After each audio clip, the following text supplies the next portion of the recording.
نوفمبر دي افتتاح المتحف الكبير بتاعنا، المتحف العظيم، الحضارة العظيمة بتاعتنا. كلموني انا قاعد ولا بيا ولا عليا، مصمت التليفون عشان محدش يصدعني. كلموني يا ريا ولا باريس لازم تيجي، ولو ما جيش مش هنفتح ولا هنفتح المتحف خالص. قلت لهم يعني لازم اجي، مش فاضي. قالوا لي لازم تيجي.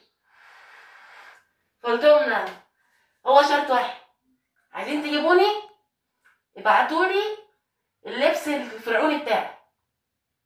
قالوا لي انا ابعتهولك. قلت لهم بس مش هدفع جنيه، على نفقة الدولة. قالوا لي ماشي. بعتولي اللبس، فرحان طبعا، ما هو انا اصلا عايزه اروح، انا بعمل كده عشان يبقى ليا اهميه يعني. بكوي اللبس وببرفن نفسي كده وماشي، بتاعت البرفان بتاعتي عماله بخبخ.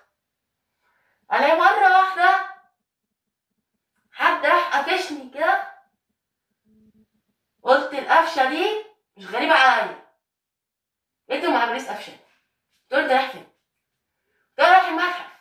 قال له ما جيتش مش هينفع يتعمل متحف. قالت لي متحف مش فيش متاحف، خش كمل طبخه.